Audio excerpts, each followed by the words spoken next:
प्यारे विद्यार्थियों, कल हमने पढ़ा था ठोस द्रव विलयन। ठोस द्रव विलयन के साथ हमने पढ़ा था आदर्श विलयन तथा अनादर्श विलयन, और आज हम पढ़ेंगे स्थिर कवाथी मिश्रण। क्या पढ़ेंगे? स्थिर कवाथी मिश्रण। देखो, स्थिर कवाथी जो मिश्रण होता है, इस पर दो प्रकार के क्वेश्चन आते हैं एग्जाम में। एक तो आता है स्थिर कवाथी मिश्रण को परिभाषित कीजिए, और जो दूसरा जो क्वेश्चन आता है वो आता है स्थिर कवाथी मिश्रण के घटकों को प्रभाजी आसवन द्वारा अलग अलग नहीं कर सकते, क्यों? देखो, स्थिर कवाथी मिश्रण क्या होता है कि वह मिश्रण, देखो कि वह मिश्रण जिसका द्रव तथा वाष्प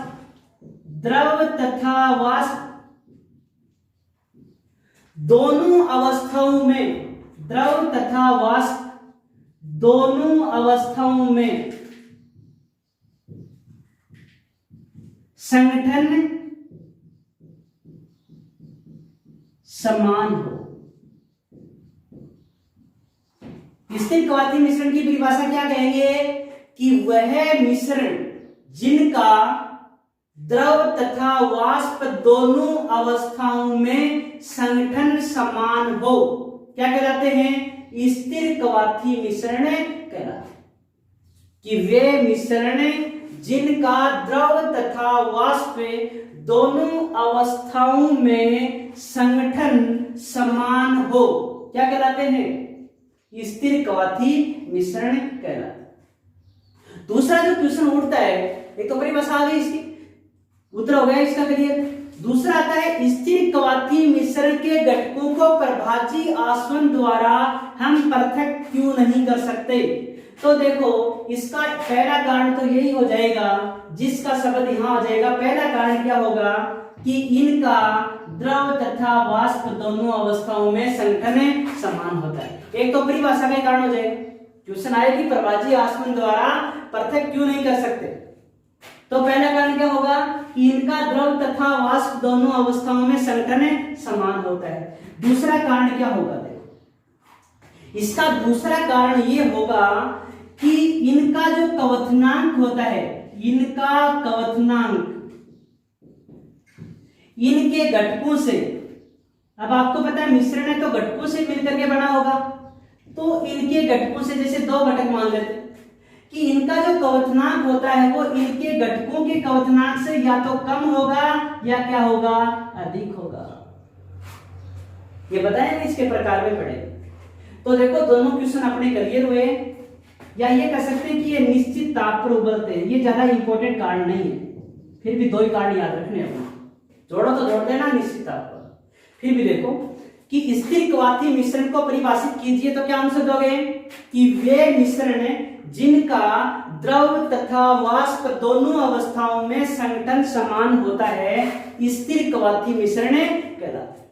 हो गई बात करी। अब दूसरा जो क्वेश्चन पूछता है वो पूछता है स्थिर कवाथी मिश्रण के घटकों को हम प्रभाजी आसवन द्वारा पृथक नहीं कर सकते, क्यों? तो पहला कारण रहेगा कि इनका द्रव तथा वाष्प दोनों अवस्थाओं में संगठन समान होता है। और दूसरा कारण क्या होगा कि इनका जो कवथनांक होता है वो इनके घटकों से या तो कम या अधिक होता है। ये दो प्रकार के होते हैं। कितने प्रकार के होते हैं? दो प्रकार के। देखो, एक जो होते हैं उनको बोलते हैं न्यूनतम कवथनांकी। न्यूनतम कवथनांकी नाम से स्पष्ट है कि इनका कवथनांक क्या होता है? कम। आगे वो का वही नाम जुड़ जाएगा, स्थिर कवाथी मिश्रण। यानी पहला इसका जो प्रकार है वो कौन सा होगा? न्यूनतम कवथनांकी स्थिर कवाथी मिश्रण। इसमें विशेषता क्या होती है कि राउल्ट के नियम से कौन सा विचलन दर्शाते हैं? धनात्मक विचलन दर्शाते हैं। ये जो मिश्रण होते हैं वो राउल्ट के नियम से कौन सा विचलन दर्शाते हैं? धनात्मक विचलन दर्शाते हैं।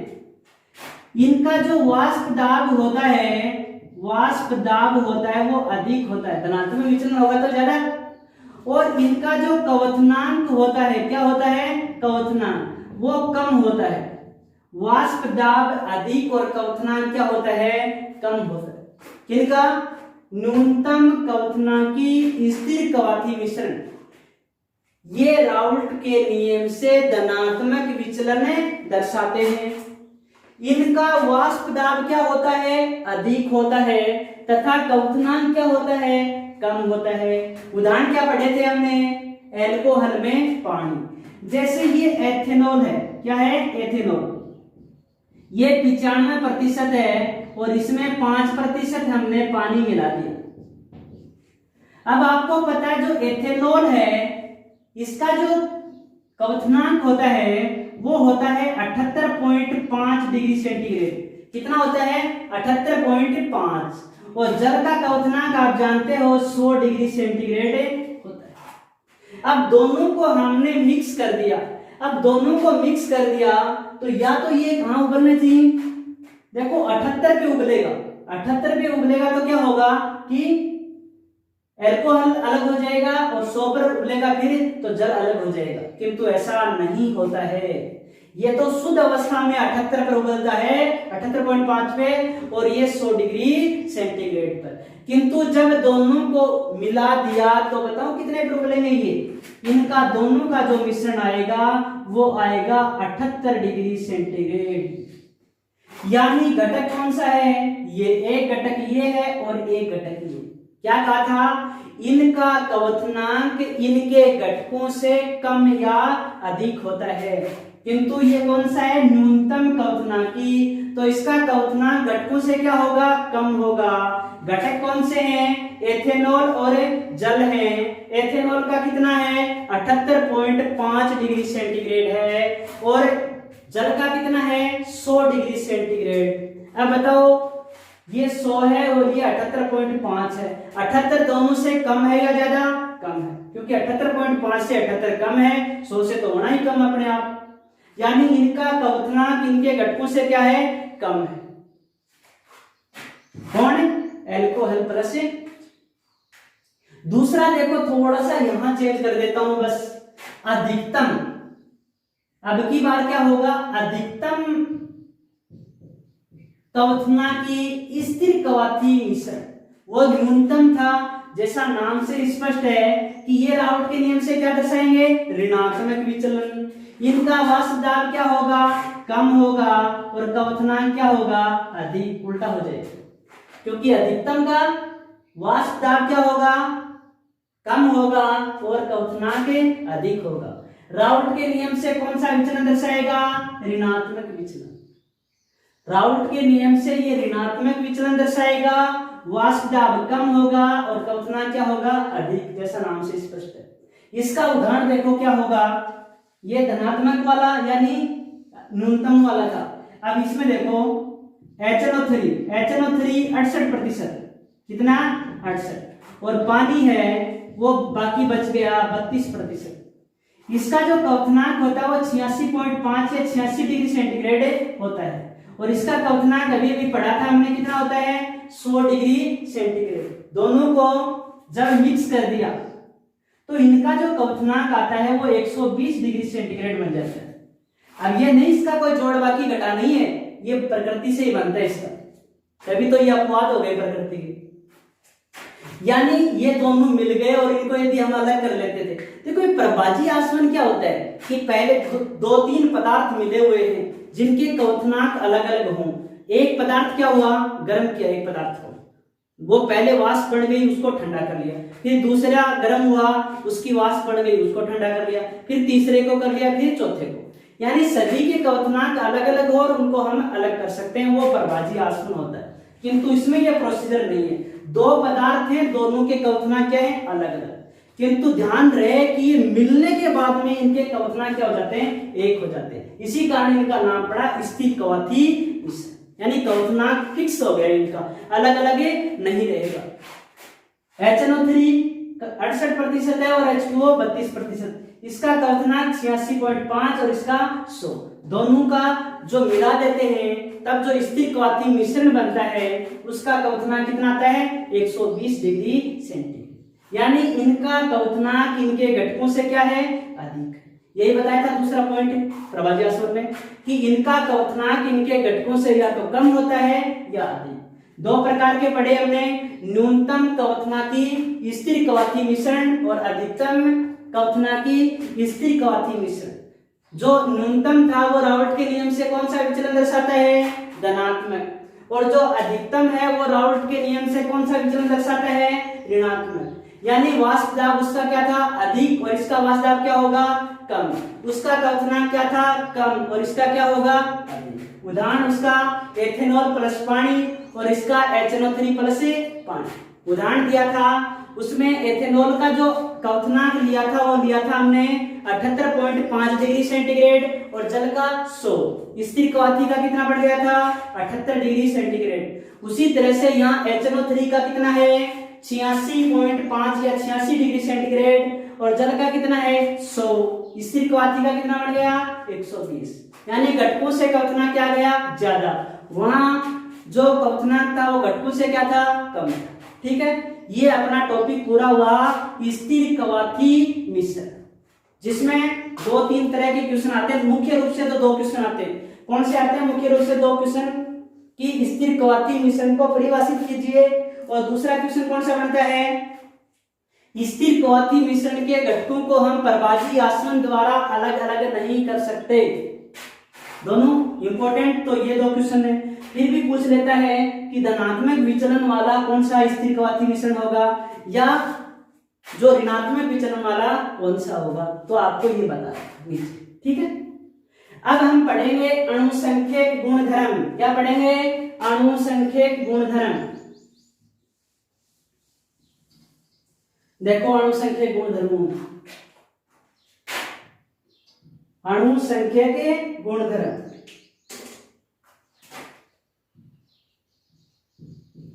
जैसा इसमें भी नाम से स्पष्ट है, अणुओं की संख्या।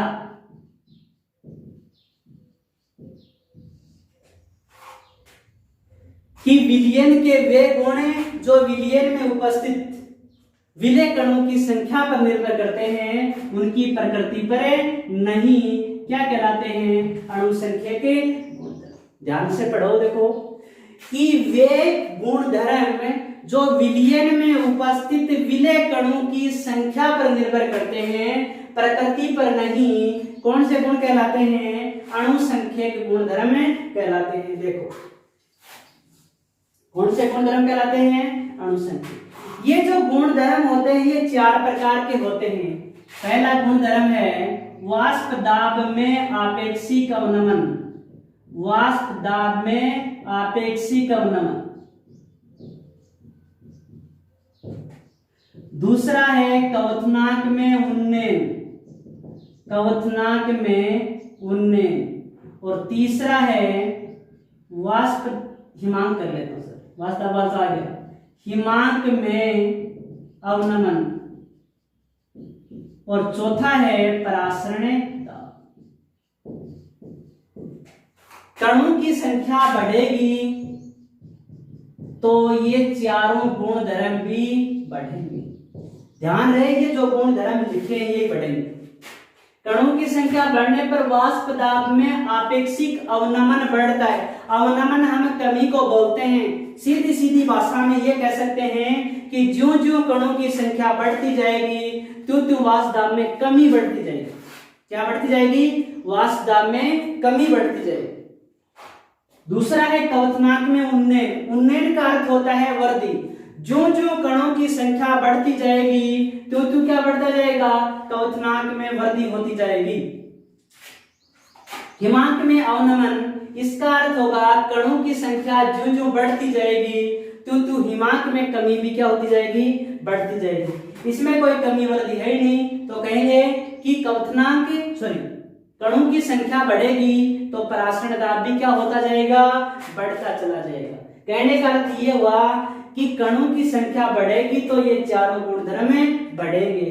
किंतु एग्जाम में ये क्वेश्चन नहीं करता है, एग्जाम में एक दूसरा क्वेश्चन कर लेता है, या गुणधर्मों का नाम न दे करके स्पेशल एक नाम दे देता है। देखो वहां नाम दे देता है, हिमांक दे देता है, या वाष्प दाब दे देता है, या कवथनांक दे देता है, कवथनांक, या दे देता है प्राशन दाब। ये तो सीधा ही नाम है प्राशन दाब।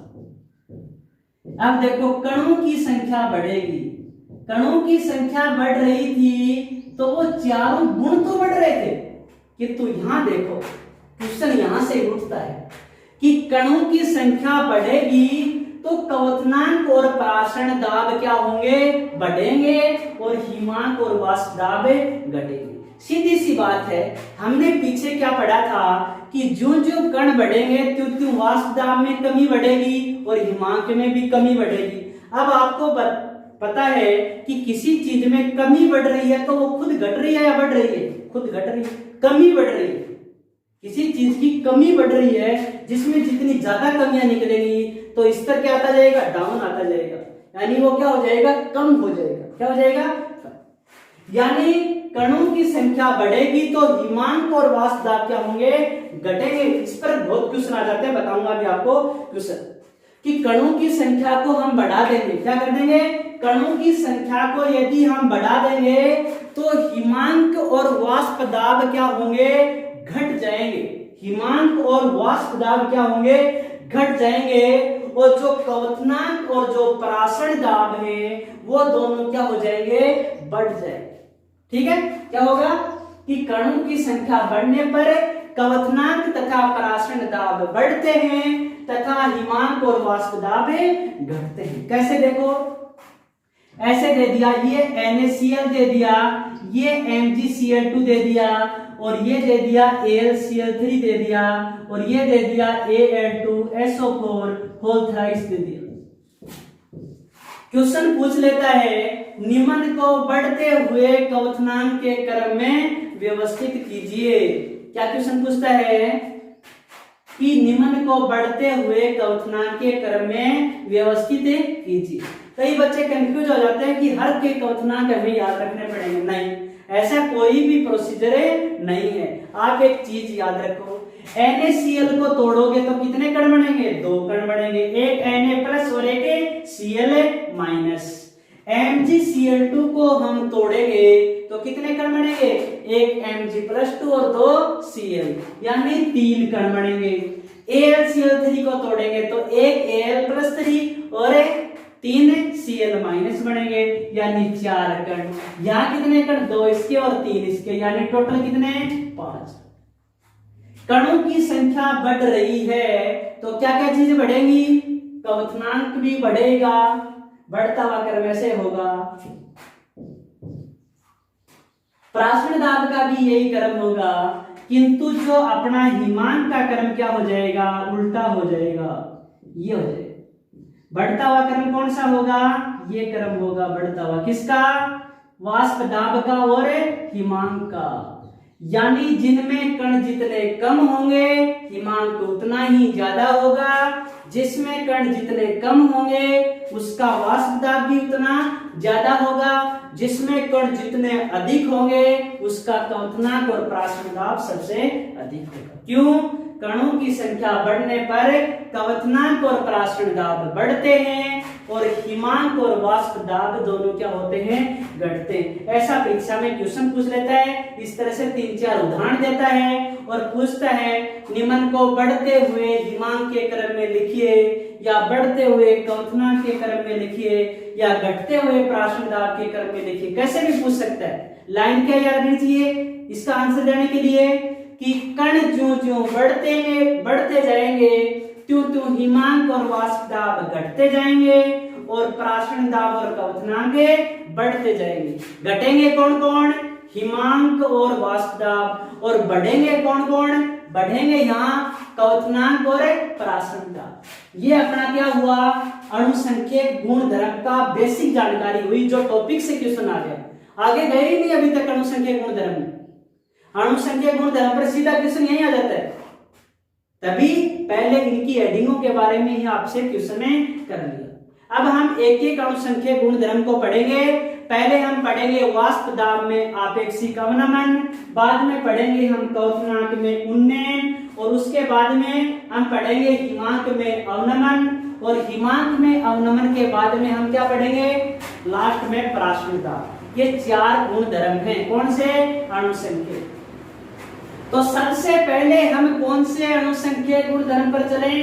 सबसे पहले हम अणुसंख्यक गुण धर्म पर चलेंगे। कौन से पर? वाष्प दाब में आपेक्षिक अवनमन। वाष्प दाब में आपेक्षिक अवनमन। कल एक लाइन बताई थी आपको छोटी सी कि जब हम अवाष्पशील विलेय को, क्या बताई थी कि जब हम अवाष्पशील विलेय को किसमें घोलते हैं? शुद्ध विलायक में घोलते हैं। एक लाइन बताई थी, ये कई हर गुणधर्म में काम आई थी कि जब अवाष्पशील विलेय को हम शुद्ध विलायक में घोलते हैं तो क्या होता है? पृष्ठीय क्षेत्रफल में कमी आती है और वाष्प दाब घट जाता है। ये बात बताई थी कि जब अवाष्पशील विलेय को शुद्ध विलायक में घोला जाता है, जब अवाष्पशील विलेय को शुद्ध विलायक में घोला जाता है तो क्या होता है? तो विलायक के पृष्ठीय क्षेत्रफल में कमी आने से वाष्प दाब घट जाता है। एक लाइन और बताई थी कि विलयन का जो वाष्प दाब होता है वो शुद्ध विलायक से क्या होता है? कम। क्यों? क्योंकि विलयन के इकाई क्षेत्रफल में विलायक अणुओं की संख्या क्या होती है? कम। विलयन के इकाई क्षेत्रफल में विलायक अणुओं की संख्या हमेशा शुद्ध विलायक से क्या होती है? कम। इसी कारण क्या है कि विलयन का क्वथनांक कम होता है और विलायक का अधिक होता है। यानी जो अपना विलायक है, शुद्ध विलायक, और वाष्प दाब में जो ये कमी हो रही है, इस कमी को क्या बोलते हैं? वाष्प दाब में अवनमन। क्या बोलते हैं इस कमी को? आपको पूछ ले कि वाष्प दाब में अवनमन किसे कहते हैं, तो हम क्या कहेंगे कि जब अवाष्पशील विलेय को शुद्ध विलायक में घोलते हैं तो पृष्ठीय क्षेत्रफल घटने से वाष्प दाब घट जाता है। इसे वाष्प दाब में अवनमन कहते हैं।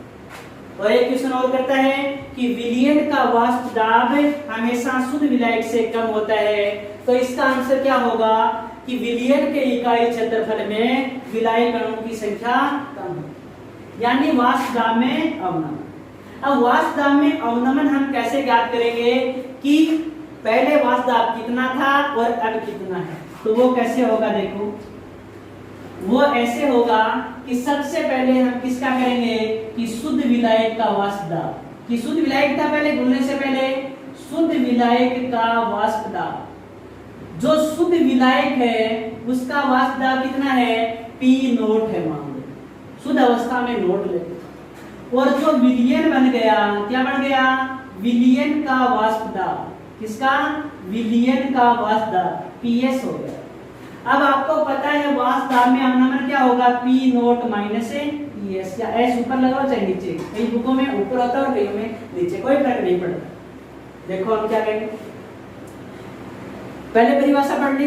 वाष्प दाब में अवनमन क्या हुआ कि शुद्ध विलायक का वाष्प दाब उससे विलयन के वाष्प दाब को घटा लो, यानी ज्यादा से हमेशा कम घटाया जाता है। ज्यादा कौन है? शुद्ध विलायक का। विलयन का क्या है? कम। ज्यादा से कम घटा दिया, इसको बोलते हैं वाष्प दाब में अवनमन। जबकि अपना हेडिंग की नाम क्या है? वाष्प दाब में आपेक्षिक अवनमन। अपनी हेडिंग का जो नाम है वो है वाष्प दाब में आपेक्षिक अवनमन। ये तो अभी भी नहीं आया अपना वाष्प दाब में आपेक्षिक अवनमन वाला। वाष्प दाब में आपेक्षिक अवनमन वाला तो अभी भी नहीं आया। तो देखो, वाष्प दाब में आपेक्षिक अवनमन की हम क्या परिभाषा देंगे वो देखो। वाष्प दाब में आपेक्षिक अवनमन क्या होता है कि वाष्प दाब में अवनमन, देखो ध्यान से, कि वाष्प दाब में अवनमन तथा शुद्ध विलायक का वाष्प दाब, इन दोनों का जो अनुपात है उसको हम क्या बोलते हैं? वाष्प दाब में आपेक्षिक अवनमन। देखो यहाँ दो चीजें, वाष्प दाब में अवनमन और वाष्प दाब में आपेक्षिक अवनमन। वाष्प दाब में अवनमन क्या हुआ? वाष्प दाब में अवनमन देखो कि अवाष्पशील विलेय को जब हम शुद्ध विलायक में घोलते हैं तो पृष्ठीय क्षेत्रफल घटने से वाष्प दाब कम हो जाता है। इस कमी को तो बोलते हैं वाष्प दाब में अवनमन। वाष्प दाब में अवनमन तथा शुद्ध विलायक के वाष्प दाब का अनुपात। क्या? वाष्प दाब में अवनमन तथा शुद्ध विलायक के वाष्प दाब का अनुपात वाष्प दाब में आपेक्षिक अवनमन कहलाता है। और वाष्प दाब में जो ये आपेक्षिक अवनमन होता है, ये राउल्ट का एक नियम और होता है जो अब की बार अपने सिलेबस में नहीं है। बस इतना ही कहते हैं राउल्ट के नियम से, बस थोड़ी सा लाइन के रूप में लेते थे, पर्सनल नियम नहीं, कि वाष्प दाब में जो आपेक्षिक अवनमन होता है वो विलेय की मोल भिन्न के बराबर होता है। ये नियम पहले अलग से आता था, आजकल इस डेरिवेशन में ही है कि वाष्प दाब में आपेक्षिक अवनमन किसके बराबर होता है? विलेय की मोल भिन्न। और विलेय की मोल भिन्न का पीछे एक सूत्र था अपना, क्या था? क्या सूत्र आया था? वो सूत्र आया था NB Na प्लस N। यदि विलयन तनु हो, तनु विलयन का अर्थ क्या होता है? कि विलेय बहुत कम घुला हुआ हो। ये मान लो कि एक पानी का लोटा समुद्र में डाल दिया और समुद्र से हम एक पानी का लोटा निकालो या डालो, समुद्र में कोई फर्क पड़ेगा क्या? नहीं, समुद्र में कोई फर्क नहीं पड़ेगा। तो हमें Na समुद्र यानी विलायक है, very very greater than NB।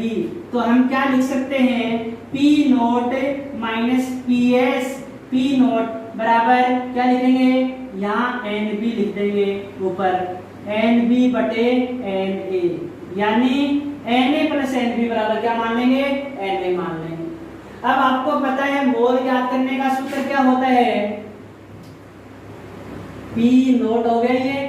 अब मोल ज्ञात करने का सूत्र क्या होता है? खुद का भार बटे अणु भार, यानी WB बटे MB गुणा WA, और MA जो बटे में था वो ऊपर चला जाएगा। यहाँ जनरली ज्ञात किया जाता है MB ज्ञात किया जाता है। वो देखो क्या ज्ञात किया जाता है? ज्यादातर यहाँ MB को ज्ञात करते हैं। किसको ज्ञात करते हैं? MB को ज्ञात करेंगे तो ये इधर चला जाएगा, यानी WB गुणा MA बटे WA गुणा P note minus PS। S ऊपर लगाओ चाहे नीचे देखो, S का सॉल्यूशन से। तो समीकरण एक तो ये हो गया, मान लो एक इसको दे दो, दो इसको दे दो, तीन इसको दे दो और चार इसको दे दो। कि समीकरण 4 के द्वारा हम क्या ज्ञात कर सकते हैं? विलेय का अणु भार ज्ञात कर सकते हैं। इसमें सभी का पता होना चाहिए कि M क्या है? विलेय का द्रव्यमान, सॉरी WB क्या है? विलेय का द्रव्यमान, WA क्या है? विलायक का द्रव्यमान, MB क्या है? विलायक का, सॉरी B है वो विलेय का और A है वो विलायक का। A जहां लगा हुआ है पहले भी बताया था कि जहां A लगता है वो विलायक के लिए और जहां B लगता है वो विलेय के लिए। तो पहले B वाले उठा लो, WB विलेय का द्रव्यमान, MB विलेय का मोल द्रव्यमान, WA विलायक का द्रव्यमान, MA विलायक का मोल द्रव्यमान। ठीक है, ये हो। अब देखो इस डेरिवेशन पे आपको न्यूमेरिकल करवाते हैं। न्यूमेरिकल क्या है वो देखो। हर टॉपिक के गेल, आपको पहले भी बताया था, हर टॉपिक के गेल जहां न्यूमेरिकल आने की संभावनाएं हैं वहां हर टॉपिक के पीछे, हर टॉपिक के बाद मान लो आपको न्यूमेरिकल है।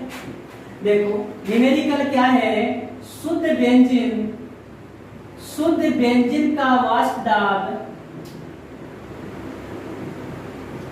0.85 बार है। देखो एक बार होता है और एक एटीएम होता है। एक एटीएम बराबर होता है 1.0 बार। ये कोई ज्यादा चेंज नहीं आता, ठीक है ना? ये थोड़ा सा अलग लिख दिया गया, लगभग बराबर होते हैं, एक के करीब मान के चलते हैं इनको। किसके करीब मान के चलते हैं? एक के करीब। चाहे एक एटीएम हो चाहे एक बार, अलग अलग यूनिट है ये दोनों परिसर। एटीएम भी दे सकता है, तो भी घबराना मत। शुद्ध व्यंजन का वाष्प दाब 0.850 बार है। यदि 39 ग्राम व्यंजन में, यदि 39 ग्राम व्यंजन में 0.5 ग्राम अवाष्पशील विलेय को मिलाया जाता है, अवाष्पशील विलय को मिलाया जाता है। क्या क्वेश्चन है कि शुद्ध बेंजीन का जो वाष्प दाब है वो 0.850 बार है। यदि 39 ग्राम बेंजीन में 0.5 ग्राम अवाष्पशील विलय को मिलाया जाता है तो वाष्प दाब कितना हो जाता है? तो वाष्प दाब 0.845 बार हो जाता है। तो विलय का अणुभार ज्ञात करो।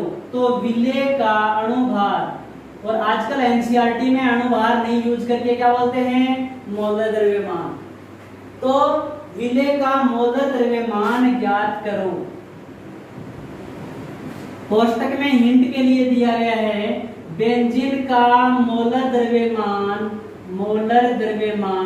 बराबर कितना होगा? 78 ग्राम। अब देखो दिया हुआ क्या क्या है। WB कितना है? WB है 0.5 ग्राम। जो WA है वो कितना है? 39 ग्राम। एम लगा तो एम लगा। जो MB है वो ज्ञात करना है अपने को, और जो MA है वो कितना दे दिया? 78 ग्राम दे दिया। P नोट का मान दे दिया 0.850 बार, और PS का मान दे दिया 0.845 बार। सारे मान दे दिए अपने को। अब पूछेगा क्या अपने को? MB पूछ रहा है तो सूत्र क्या अभी भी बताया था जस्टी? WB गुणा MA भाग में MA था, इधर तो WA आ गए यहाँ, इधर क्या हो जाएगा? P note minus PS। ये मान रख दो, सारे आपकी आंखों के सामने रख देंगे। क्या मान रख देंगे। WB का मान कितना रखें? WB का मान यहां से ले ले, कितना ले लिया? 0.5। MA का मान कितना ले लिया? MA का मान 78। WA का मान कितना हो गया? 39। और P नोट का मान 0.85, और ये 0.850 माइनस 0.845। कैलकुलेशन आप खुद कर लोगे, इनके गुणा भागे खुद कर। सबसे पहले इन न्यूमेरिकल में क्या चाहिए? मान चाहिए। क्या चाहिए? मान। देखो शुद्ध बेंजीन का वाष्प दाब शुद्ध है तो P नोट की वैल्यू है 39 ग्राम बेंजीन में, किसमें? विलायक, यानी बेंजीन क्या है? विलायक, यानी शुद्ध बेंजीन विलायक। तो क्या मान लिया? WA 39। फिर देखो अवाष्पशील विलय कितना हो गया? 0.5 ग्राम। MA दिया हुआ अगले ने 78 ग्राम। मान रख दिया, मान रख करके कैलकुलेशन कर। ठीक है, तो ये आज के लिए अपना टॉपिक हुआ। देखो पहला अपना क्या हुआ? अणुसंख्यक गुणधर्म। कौन सा? वाष्प दाब में आपेक्षिक अवनमन। ऐसे 4 गुणधर्म हैं। कल हम पढ़ेंगे क्वथनांक में उन्हें, और आगे वाला होगा तो आगे वाला देखेंगे। वीडियो लंबा हो जाएगा। ठीक है, आज के लिए इतना ही काफी।